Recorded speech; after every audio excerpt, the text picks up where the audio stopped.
The Monroe County Courthouse was alive with tension. On the surface, everything appeared ordinary. Polished floors, the soft hum of fluorescent lights, the low murmur of voices before a court session. But beneath the calm, an undercurrent of unease flowed. Everyone present knew this trial wasn't like the others.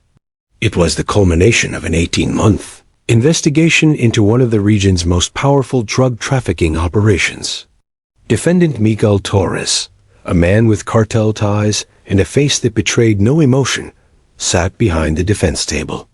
Dressed in a sleek gray suit and ironed white shirt, he looked more like a businessman than an accused drug lord. His hands were folded on the table, his gaze fixed ahead, unblinking. He had spent the last 3 years in and out of custody, but this case had real teeth, wiretaps, surveillance, and eyewitnesses. If convicted, Torres could face life in prison without parole. The room buzzed with quiet anticipation. Reporters filled the media row. Law students sat stiffly in the gallery, taking notes. Victims' families sat near the front, eyes locked on Torres. Every seat was filled. Judge Malcolm Hayward entered the courtroom at 9:07 a.m., as punctual as ever. He was a stern but fair man in his 60s, known for his unwavering adherence to protocol. His white hair was always neatly parted, his glasses resting low on his nose. He commanded respect not with volume, but with precision. With a bang of his gavel, the room fell silent. Standing discreetly near the back of the courtroom was Officer Mike Daniels and his partner, K-9 Unit Officer Rex. Rex was a German shepherd, 7 years old, decorated and disciplined, known for his intuition and calm temperament. He had helped uncover narcotics during countless operations and was present at high-profile trials as a preventive measure. Today was supposed to be routine. Daniels kept a relaxed but attentive posture, one hand holding Rex's leash loosely. He had worked with the dog for 5 years. They were more than partners. They were bonded by trust, long hours, and the understanding that danger could appear from anywhere. The prosecution stood and began its final argument. Assistant District Attorney Susan Harrell was methodical and sharp. Her voice echoed through the chamber as she outlined the evidence, speaking directly to the jury. Torres sat unshaken, unmoved. Just as Harrell began her fourth point, something changed. Rex's ears perked. It wasn't unusual for him to stay alert, but Daniels noticed something off. A tension in Rex's muscles, a slight tremble in his stance.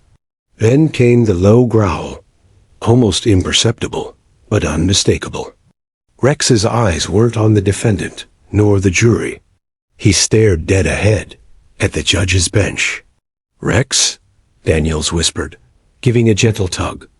But the dog didn't flinch. His body was suddenly stiff, tail low, hackles rising. Then, without warning, he lunged. The leash slipped through Daniels' hands before he could react. The sound of claws scrambling against the smooth floor echoed sharply as Rex tore through the courtroom.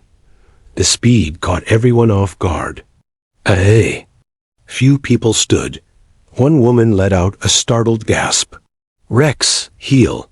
Daniels shouted, rushing forward. But Rex was already past the jury box, flying straight for the judge's bench. Judge Hayward instinctively stepped back, startled. The bailiff reached for his taser, confused but didn't fire. Harrell froze mid-sentence, eyes wide. The room burst into a flurry of motion. People standing, backing away, some too stunned to react at all. Rex wasn't attacking. He barked, loud, sharp, desperate. Then he dropped to his paws and began digging. Right beneath the judge's bench. The polished wooden paneling cracked beneath his claws. He scratched, barked, and growled, laser-focused. On one specific point, it wasn't random. It was deliberate. "What's going on?" Judge Hayward demanded, stepping aside as officers swarmed around the bench. Daniels was already there, pulling Rex back, but the dog resisted, whining loudly, nose still pressed to the wood. His instincts screamed that something was wrong right there. Not in the jury, not with the accused, under the bench. The room was in chaos. The judge ordered a recess, but no one left. Instead, an officer knelt by the panel Rex had targeted and inspected it closely. "There's something under here," he muttered. Tools were brought in. A maintenance officer pried at the wood. After a few tense seconds, a panel popped free, and the courtroom went dead silent. Inside the hollow space was a rectangular, plastic-wrapped package. Dark-tinted, air-sealed. The detective who approached knew immediately what it was. "Heroin," he said grimly. "High purity. Cartel grade." The courtroom, once filled with orderly tension, now drowned in shock and murmurs. Cameras clicked. Reporters scribbled. Judge Hayward looked as though he had aged 5 years in 5 minutes. "What is it doing in my courtroom?" he muttered under his breath. No one could answer. Everyone's eyes turned, not to the defendant, not to the judge, but to the dog. Rex sat beside the opened panel, tail still, eyes alert. He had found what no one else knew existed. He had sensed what dozens of officers, guards, and officials had missed. Officer Daniels patted Rex gently, whispering a quiet, "Good boy." The story had changed, and so had the trial. What was once about proving Torres's guilt had now exploded into something far more sinister. Someone had buried drugs inside the courthouse itself, under the seat of justice. And the dog had known it all along. Shock turned the Monroe County courtroom into a frozen tableau. The heroin package sat like a dark secret exposed, still half covered in torn plastic and dust. For a few long seconds, no one moved. The judge, attorneys, jury, even the bailiff, stood in disbelief, trying to process what just happened. This wasn't a drug bust in an alleyway, or evidence found during a raid. This was inside a courtroom, under the feet of a sitting judge during an active trial. And the only one who knew it was there was a dog. Officer Daniels slowly clipped Rex's leash back on, his own heart racing. Rex had calmed, but his eyes still flicked toward the open floorboard, his job unfinished in his mind. Daniels knelt beside him, rubbing behind the dog's ear, whispering softly, "You found it, boy. You really found it." Judge Hayward took a step back from the bench, his face pale, lips pressed into a thin line. He looked down at the hole where the drugs had been hidden. That ... was beneath me the entire time? No one had an answer. The prosecutor, Susan Harrell, finally broke the silence. "Your Honor, we request an immediate recess. This changes everything." "Recess granted," Hayward said, his voice hollow. "Clear the courtroom." But clearing it wasn't so easy now. Reporters were dialing. Phones snapping pictures, sending texts. Lawyers whispered frantically to clients. The jury was escorted out first, their faces visibly rattled. They'd been seated just a few feet away from a cache of heroin during a trial about heroin trafficking. Daniels led Rex out with care. The dog walking calmly now, job done, tail slightly wagging, completely unaware that he'd just become the central figure in what was about to become a national headline. Detective Carla Mendez from the Narcotics Division arrived 10 minutes later.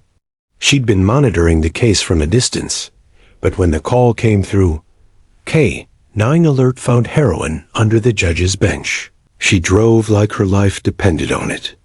"What the hell is going on?" she asked as she entered the courtroom. Officer Daniels met her with a nod. Rex picked up the scent during closing arguments, took off straight to the bench. Wouldn't stop digging. She crouched down, to examine the hollowed panel, now surrounded by crime scene tape and guarded. "Same kind of wrapping we see in warehouse busts," she muttered. "Tightly packed, high value. This was placed intentionally." "But how?" Daniels asked. "This place is swept daily." No one noticed anything strange. "Then someone wanted it to stay hidden until the right moment," Mendez said grimly. The judge, now back in his chambers, was pacing. A member of courthouse security tried to reassure him, but Hayward was furious, not outwardly, but in that dangerous, quiet way. "My courtroom," he said, almost to himself. "My bench. Used as a stash point like some trap house?" Meanwhile, Torres, the accused, watched everything from the holding room with a slight smirk. His lawyer, Greg Manning, had immediately filed a motion for mistrial, claiming the scene was compromised and the discovery unfairly biased the jury. "This is tampering," Manning said. "Whether planted by law enforcement or another party, it invalidates the integrity of the trial." But behind the smug facade, Torres was watching closely, because even he hadn't expected this. The drugs had been moved. That wasn't part of the plan, at least not his. Back in the courtroom, Detective Mendez gathered routine. "I want security footage from the last 30 days. Every camera. I want a full list of who's had access to this room. Janitors, maintenance, attorneys, bailiffs. If someone moved this stuff in, they either had a key or help." Daniels added, "Don't forget, if Rex hadn't caught the scent, this could have sat here forever. Or worse, been part of something timed." "You think this was meant to be found?" she asked. Daniels shook his head slowly. "No. I think it was meant to be hidden until someone needed it." The forensic team photographed the package, took samples, and carefully removed the evidence. It would be tested for purity, fingerprints, and DNA, but the larger storm had already started. By noon, local news had broken the story. K-9 officer finds heroin hidden under judge's bench during major drug trial. The headline hit social media like wildfire. Journalists surrounded the courthouse. Protesters gathered outside by late afternoon, some accusing the justice system of corruption, others praising Rex for exposing a dangerous breach. In a hastily called press briefing, Judge Hayward spoke firmly. "Let me be absolutely clear. This court was violated. The presence of illicit materials beneath my bench was unknown to me, and I have ordered a full federal investigation. Until further notice, all proceedings in State v. Torres are suspended."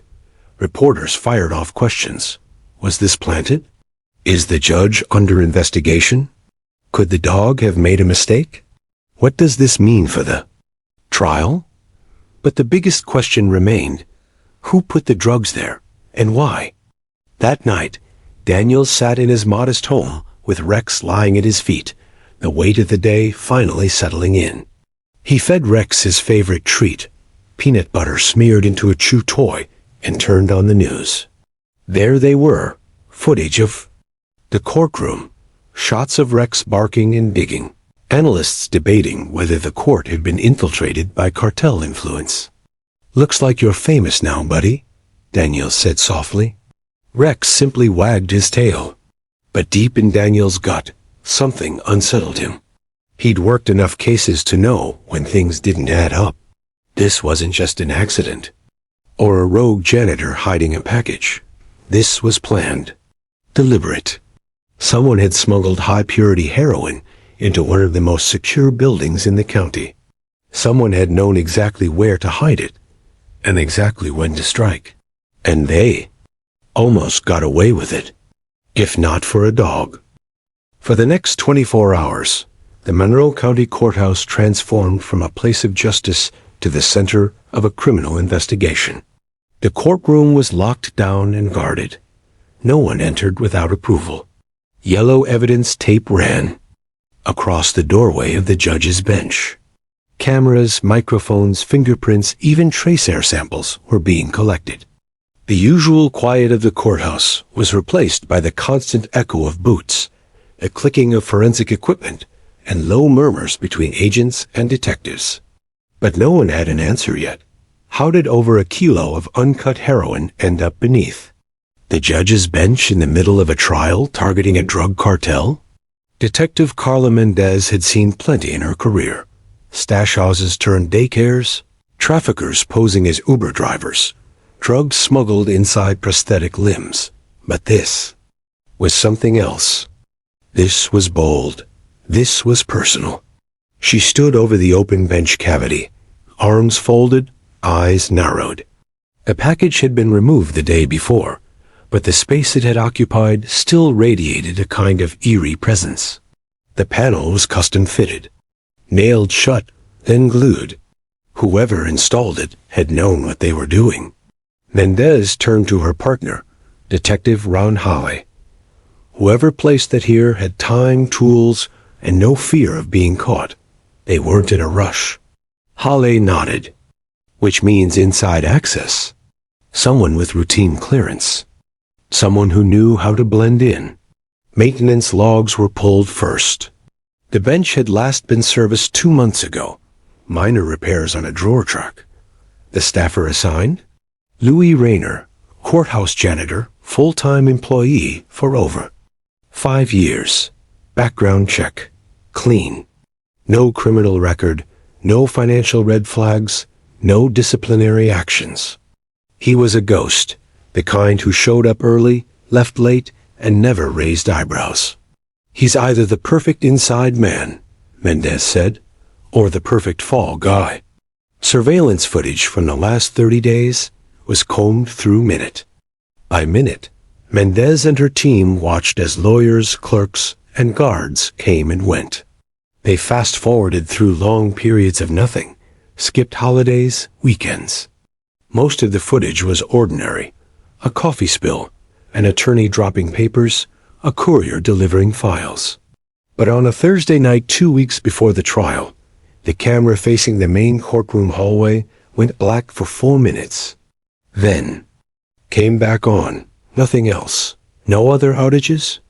Mendez asked the technician. Not in that wing, just that camera. And just that night. Where was Rayner? They cross-checked security badges. Louis Rayner had scanned into the building at 9:16 p.m. It wasn't unusual.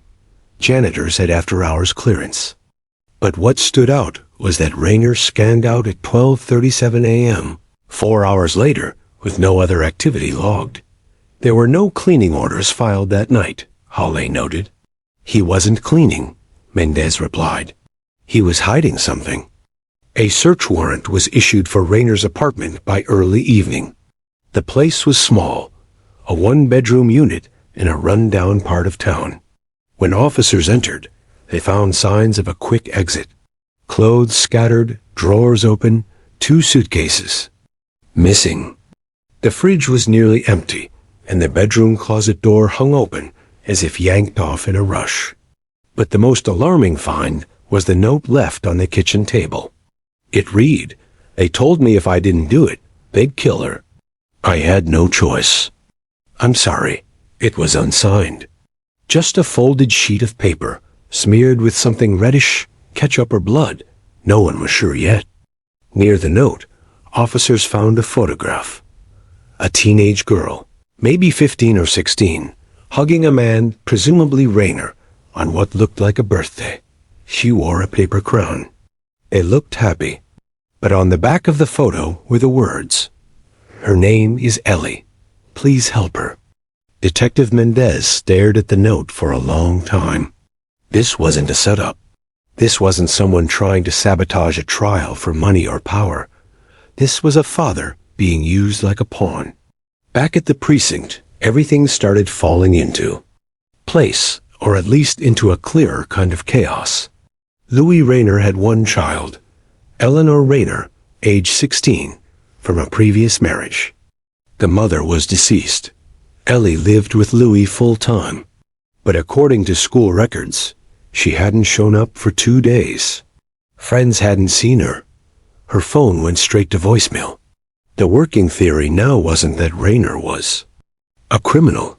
It was that he was a hostage, used by someone else, used by the very cartel on trial. Mendez called in a favor from the D. Within hours, a task force was combing through cartel communications, looking for any mention of Monroe County, of judges or courtrooms. And then came the message. Buried in an intercepted email string between low-level affiliates of the cartel was a note. The old man's got it done. Packages placed. Corp won't know what hit him. If he talks, we'll bury the girl. It wasn't just coercion. It was terrorism. The cartel had used a janitor, a man with no known history, no ties to drugs, and turned him into a mule under threat of violence to his child. Daniels, when briefed on the findings, stood quietly, then looked down at Rex. "You knew," he muttered. "You always do." By midnight, an Amber Alert was issued for Eleanor Rayner. Police across 3 states were notified. Her image, the birthday girl in the crown, flashed across news screens, social media, and billboards. The courthouse, meanwhile, was still on lockdown. Judge Hayward refused to return to his chambers. The jury was sequestered indefinitely. Torres, the defendant, remained under heavy guard, still smirking, though less confidently now, because even he hadn't expected the cartel to get this messy. He didn't know about the dog or the janitor's note. And when things get messy in the cartel world, someone always pays the price. But for now, the search was on for the janitor who disappeared, for the girl whose life hung in the balance, and for the truth hidden beneath the bench of justice. The courtroom that once echoed with stern voices and measured arguments now stood silent, sealed off like a crime scene. Yellow tape fluttered across every entrance. The ornate bench, once a symbol of justice, now sat exposed, scarred by claw marks and surrounded by cameras and evidence markers. The story had spread beyond Monroe County. It was on CNN, Fox, MSNBC. The headlines were relentless. Heroin found beneath judge's bench during live trial. K-9 officer uncovers criminal plot in courtroom. Janitor vanishes after. Drug discovery, daughter missing too. Inside the courthouse, morale had shattered. Staff whispered in corners. Judges from other circuits refused to enter the building. The trial of Miguel Torres had shifted from a courtroom drama into a national security threat. But for Detective Carla Mendez, there was no time to feel stunned. The moment they read the cartel email confirming Rayner had been used, the investigation pivoted into overdrive. "Every hour we lose could be the last for that girl," she told her team. "I want his phone tracked. Bank records. Gas station. Cameras. Bus terminals. Drones in the air, if we can get clearance." The D responded quickly. Rayner was now categorized as a coerced operative in a federal-level cartel operation. His daughter Eleanor, officially missing and considered endangered, became the top priority. One small break came from an unlikely source, a gas station clerk on the outskirts of Delaware. "I think I saw them," the woman said over the phone. Man matching the photo. He looked scared. Girl was in the car. They didn't buy gas. Just parked for a while, then took off. Surveillance footage confirmed it. Rayner's rusted blue sedan had stopped for 11 minutes in the corner of the station lot, 2 days earlier.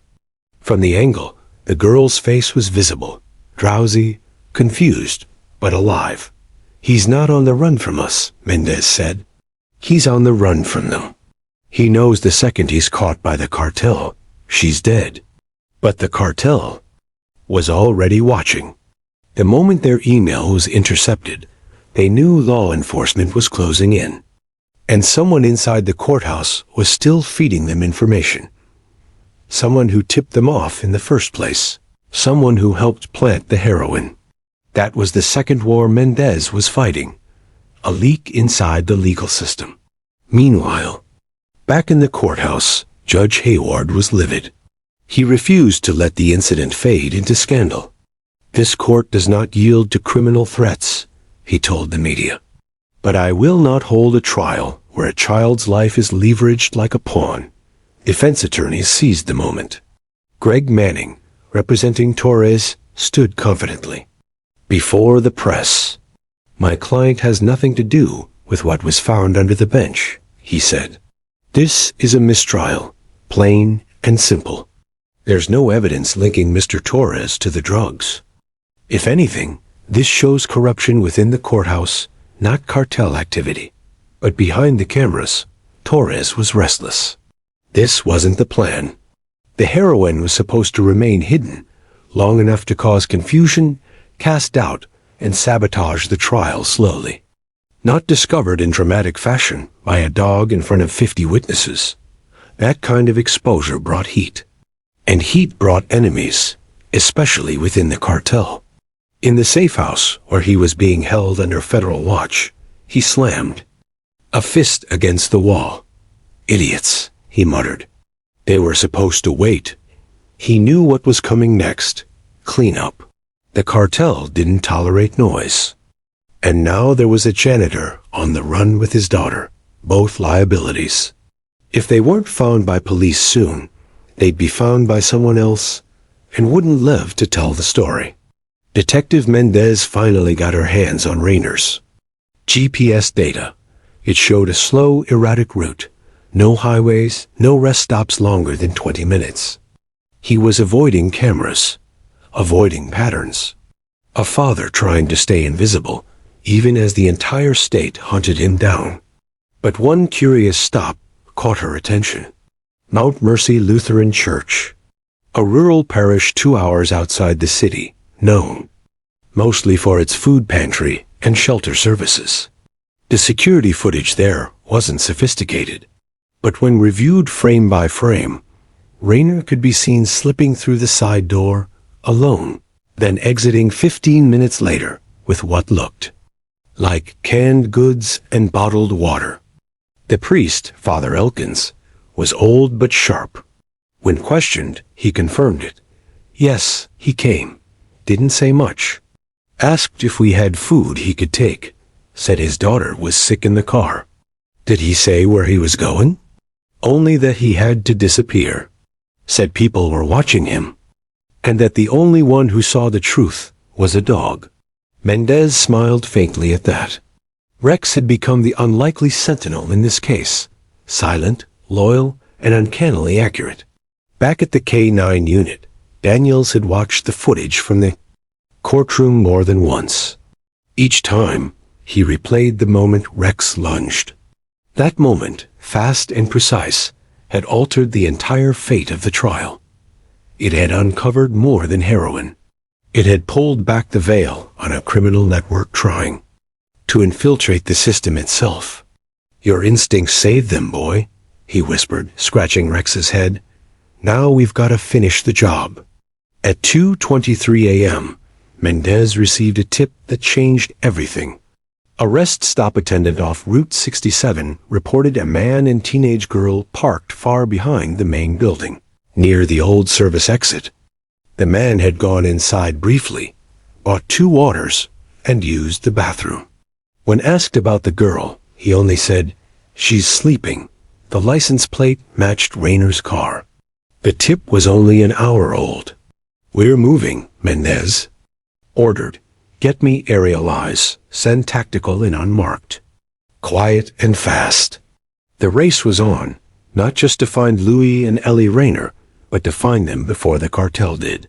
Because somewhere out there, another team was hunting them too. Armed, silent, and with orders to make the janitor and his daughter disappear forever. And if they got to them first, even Rex wouldn't be able to sniff out what was left behind.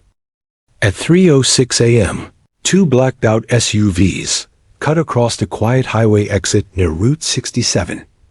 Inside were members of Monroe County's elite fugitive task force, armed, alert, and riding in silence. They'd been given a precise location, the eastbound. Rest stop off exit 142, A rundown cluster of vending machines, cracked asphalt, and dim lights. The sedan was there, parked crooked near the tree line. Louis Rayner's rusted blue vehicle. Detective Carla Mendez arrived in a separate vehicle. Moments later. "Do not approach direct," she instructed. "We don't know if he's armed or if cartel scouts got here first." Thermal drones were already circling overhead. From above, the heat signatures inside the car were clear. 2 figures. One large, one smaller, still likely sleeping. Mendez exhaled. "They're alive." Teams fanned out and moved in quietly. They boxed the car in with military precision, guns drawn, lights off, boots barely crunching against gravel. A soft knock on the driver's window broke the silence. Inside, Louis Rayner jolted awake, eyes wide, drenched in sweat. He didn't scream, didn't move for the gear stick, just raised both hands and whispered, "Please, she's just a kid." Behind him, Eleanor stirred awake, disoriented, blinking in confusion as bright flashlights filled the vehicle. In seconds, the doors were pulled open. Both were secured, and Mendez stepped forward as Rayner cried out, "Don't take her. They'll kill her." "No one's hurting her," Mendez said firmly. "You're safe now, both of you." But she knew that wasn't entirely true, because someone had helped the cartel get inside the courthouse, and that person was still out there. At the station, Rayner told everything. He didn't ask for a lawyer. He didn't try to lie. He just wanted his daughter to be safe. "They came to me a month ago," he said. "I don't know how they found me. Said they'd been watching. Said they knew Ellie walked home from school alone sometimes." His voice cracked. "I work nights.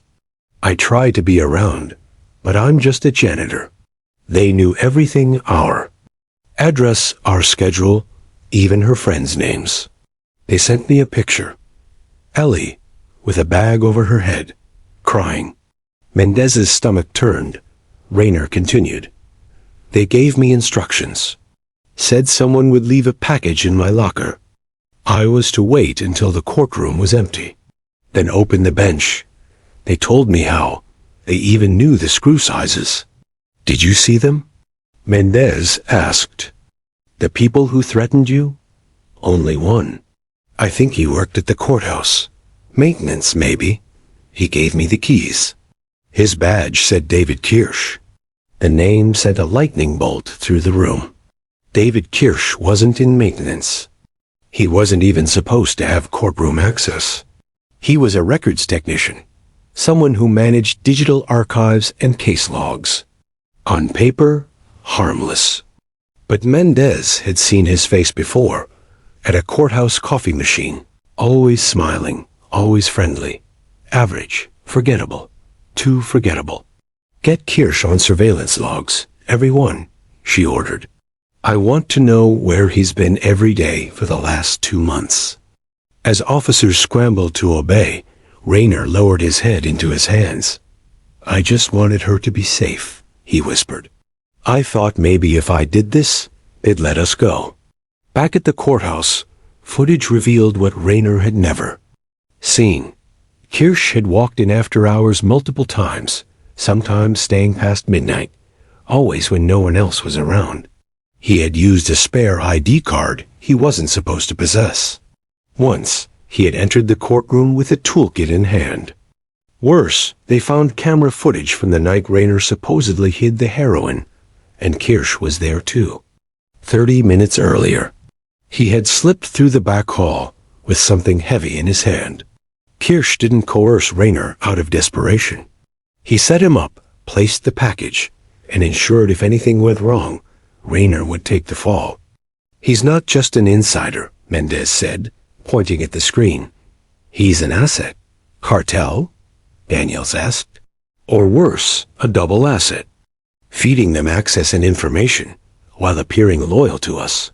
The pieces clicked together.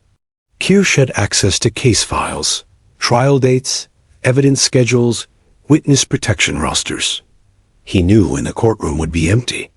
Knew when Rayner worked. Knew when to pull the camera feed offline. And no one suspected him, because he was just the guy who worked the computer room. By sunrise, David Kirsch had disappeared. His apartment was empty, car gone, work badge left behind. But he'd made one mistake. His phone, wiped clean, still pinged a signal, briefly, from a hotel Wi-Fi network 2 counties over. "That's enough," Mendez said. "We move now." A joint task force assembled. The state police and local authorities surrounded the rundown motel where the signal had originated. As dawn broke, a breaching team stormed room 214. Kirsch was there, mid-packing, with a duffel bag full of cash, 2 burner phones, and a fake passport. He went down without a fight. Inside his phone's secure folder, they found damning proof, recorded calls with cartel liaisons, instructions for planting evidence, files on every judge and staff member in Monroe County, and photographs of Rayner's daughter, sent as threats. "I was just following orders," Kirsch muttered, face pale under interrogation. "They had people in every corner. I did what I had to do." "No," Mendez replied coldly. "You did what helped. Them hurt a little girl and poison a courtroom." With Kirsch in custody and Rayner cleared of charges, the public narrative began to shift. Louis Rayner was no longer the janitor who hid heroin. He was the father forced to break the law to save his child. And Ellie, once a potential casualty in a quiet war, was safe. She was placed under protection, and plans were underway for Rayner and his daughter to relocate under new identities.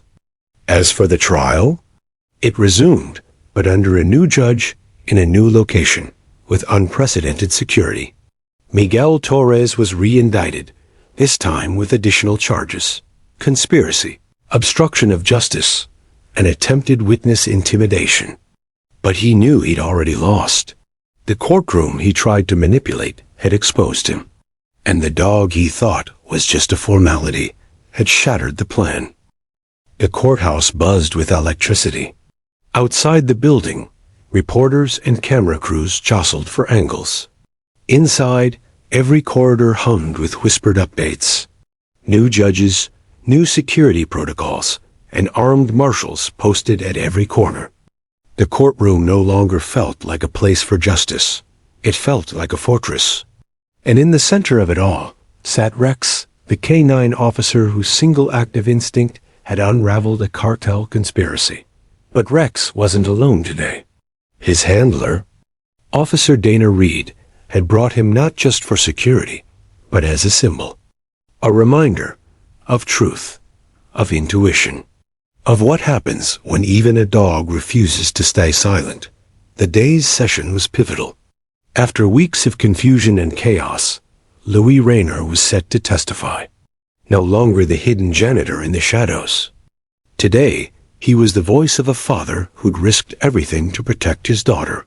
But as he stepped up to the witness stand, dressed in a borrowed suit 2 sizes too big, the silence in the courtroom was deafening. A man who once walked unnoticed now stood at the center of national attention. "Mr. Rayner," the prosecutor began softly, "can you tell the court how this all began?" He nodded, swallowing back nerves. "My daughter's 10. Smart. Kind. She likes space movies and jelly beans. One day I came home from work and found a note on my table. It had her picture. Said I had one job: plant something under the judge's bench. If I did that, she'd live." Gasps echoed. He continued, "I didn't know what it was, just that it was heavy. They told me not to open it. They knew where she went to. School, where she played. I didn't want to. But what was I supposed to do?" The defense attorney objected. "Speculation, hearsay." "Overruled," the judge said, his voice calm but sharp. "Let him speak," Rayner went on. "I went into that courtroom because I thought it was the only way to keep her alive. I didn't know they were framing me too. I didn't know they were going to disappear and leave me for dead. The jurors leaned forward, eyes locked on him. I didn't count on the dog, he added, voice trembling with irony. I didn't know someone would believe me without me saying a word. All eyes turned to Rex, sitting still, quiet, but alert, a hero in fur and fangs. Meanwhile, in the jury waiting room, Miguel Torres sat motionless. He had heard the testimony, watched his lawyers scribble in panic, felt the walls begin to close. For a man once feared across multiple states, his power was vanishing, evaporating like breath on cold glass. His lawyers requested a recess. The judge granted it. In the hallway, media stormed Rayner as he stepped out. Dana Reed pushed through the crowd with Rex at her side, clearing a path as Rayner was escorted to safety. Reporters shouted questions. Do you think the system failed you? Will you sue the state? What do you want people to remember about this? But Rayner paused only once. I want them to remember a dog, he said, nodding. Toward Rex, because when everyone else was silent, he told the truth. The story of the courtroom dog had already begun to go viral. News outlets labeled Rex as the silent detective, with clips from the original trial footage. The moment he bolted from the back and began clawing at the floorboards, circulating like wildfire. Social media lit up. Memes, fan art, even a campaign to nominate Rex for a National Service Medal. But Rex didn't care for medals. He cared for smells. So while the courthouse swelled with political speeches and statements of justice, Rex remained focused, sniffing bags, checking corners, and scanning the faces of strangers for signs of nervous sweat. That's when he stopped. A junior, paralegal carrying a briefcase, had entered the hallway, her hands trembling slightly. Rex growled. Dana frowned. Ma'am, can you open that case? The woman hesitated. Her voice cracked. It's just paperwork. No. She opened it. Inside were 5 folders. Legal forms, motions, and one envelope thick, stuffed with cash. Dana's eyes narrowed. Where'd you get this? The woman broke. She'd been offered $10,000 to slip fake case files into the prosecutor's binder during recess. Someone outside had recruited her, same cartel contact as before. She had said yes, thinking no one would notice. But Rex noticed. As she was taken into custody, Dana patted her partner. Still working overtime, huh, boy? Back in court, the trial reached its turning point. With Kirsch's recorded confessions, cartel links, and the paralegal incident, the entire courtroom began to see the picture clearly. Torres was no ordinary trafficker. He was a tactician, manipulating the judicial system like chess pieces. But he hadn't counted on something irrational, something with no logic to manipulate. Instinct, loyalty, a dog. The jury deliberated for 2 hours. They returned with a verdict, guilty on all counts.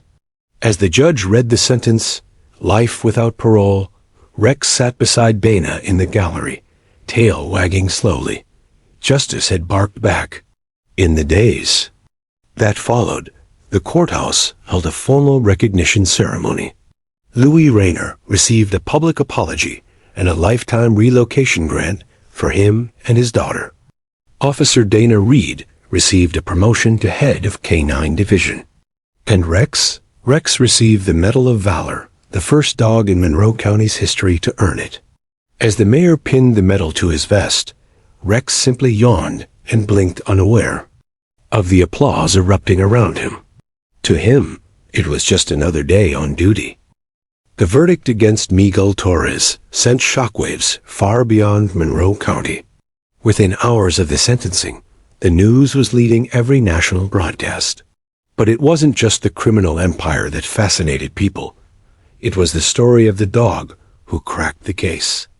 Rex, the German shepherd with nerves of steel and an instinct sharper than any human investigator, had gone viral in ways no one expected. Clips of him barking beneath the judge's bench flooded social media platforms. One video, edited with dramatic music and the title, "The Dog Who Sniffed Out Justice," garnered 10 million views in less than 48 hours. But the fame wasn't just digital. Phone calls poured into the Monroe County Sheriff's Department. News agencies requested interviews. Children sent drawings. Veterans sent medals from their own collections, addressed simply to Rex, the real hero. Meanwhile, Louis Rayner and his daughter Emma were safely relocated under the witness protection program. But even in secret, their story inspired thousands. A single father, blackmailed into criminal activity, choosing the truth over survival, and the dog who saved both their lives. The ripple effects of the trial spread like wildfire. Across the country, law enforcement agencies began re-evaluating courtroom security.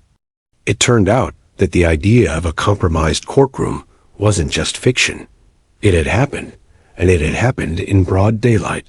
A federal task force was established to audit courtrooms in major cities. Hidden panels, weak surveillance, and backdoor access routes were all flagged as concerns. The old assumption that courtrooms were untouchable had been shattered. What once had seemed impossible, drugs buried beneath the seat of justice, now prompted an urgent question. How many other courtrooms were compromised without anyone knowing? The Department of Justice held an emergency conference just 1 week later, praising the K-9 unit of Monroe County as an example of proactive policing. Rex and Officer Dana Reed were flown to Washington, D.C. to meet with the Attorney General. Rex, of course, had no idea what was going on. He just enjoyed the airplane snacks. Back in Monroe, things were far from settled. Though Torres was in prison, the investigation wasn't over. Using Kirsch's confession and the intercepted messages from the bribed paralegal, the FBI identified 2 more names embedded within the justice system. One, a mid-level court clerk in Chicago. The other, a private investigator who had access to witness lists long before they were made public. The cartel had been building something larger, not just smuggling drugs, but building a pipeline of influence, a way to manipulate outcomes by planting loyal operatives in legal roles. Judges, assistants, lawyers. The courtroom had just been the first spark. The real fire was still smoldering beneath the surface. But now, thanks to Rex's instincts, that fire was exposed. Despite the gravity of these revelations, Rex's rise to fame brought a rare wave of unity across communities. In an age where trust in the justice system was fraying, the story of one loyal dog transcended politics, race, and class. It reminded people that sometimes the most heroic acts came from those without a voice. Children in classrooms across the U.S. were shown Rex's story as part of lessons on justice and courage. Schools held K-9 Appreciation Days. Donations poured into police K-9 training academies, funding new gear, safer vests, and better medical care for working dogs. One anonymous donor even paid for a custom-built retirement home for Rex when his service would eventually end. A quiet countryside ranch, complete with a dog-sized pool, heated kennel, and rolling hills to run through. He'll retire like the king he is, Dana said in one interview, tears in her eyes. But for now, retirement was far away, because another case had just landed on her desk, and something about it felt wrong. It involved a missing evidence file, a nervous witness, and a courtroom in Texas that bore eerie similarities to Monroe. And if there was one thing Dana had learned through all of this, when Rex growled, you listened. Months had passed since the dramatic trial that captivated the nation. Monroe County had changed, its courthouse now equipped with state-of-the-art security, digital monitoring, and a team dedicated solely to rooting out corruption. But for Officer Dana Reed and Rex, the work never truly ended. Dana sat in her office, sipping coffee as she reviewed a new case file. The note inside was brief, but unsettling. A Texas courtroom had reported missing evidence in an ongoing cartel-related trial suspiciously similar to the Monroe case. Rex lay by her feet, alert as ever, ears twitching at every sound. Dana looked down and smiled. "Ready for another round, boy?" He responded with a soft whine. As they boarded the plane bound for Houston, Dana reflected on how far they'd come. Rex was more than a police dog now. He was a symbol of truth, loyalty, and courage. His keen nose and sharp instincts had uncovered a criminal web woven deep into the heart of the justice system. But more than that, Rex had reminded people that justice wasn't just blind, it was vigilant. The Texas trial was already volatile when Dana arrived. Judge Morales presided over the case of drug kingpin Javier Alvarez, a man suspected of controlling vast smuggling routes stretching across multiple states. The courtroom, however, felt uneasy. Evidence had gone missing. Witnesses had gone silent. And a mysterious figure had been spotted lurking in the halls after hours. Dana and Rex began their sweep. Rex's nose led them through halls, offices, and hidden storage rooms.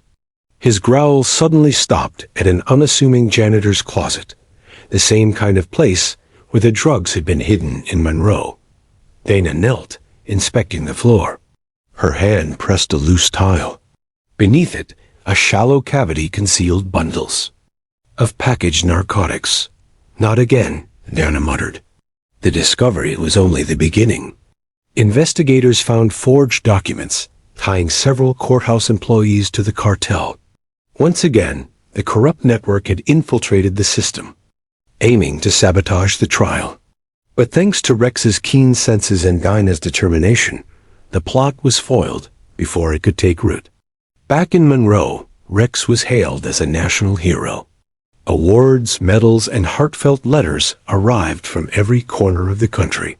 Schools and community centers invited Dana and Rex to speak about courage, justice, and the power of standing up, even when the odds seemed impossible. And in quieter moments, Dana knew Rex was not motivated by fame or accolades.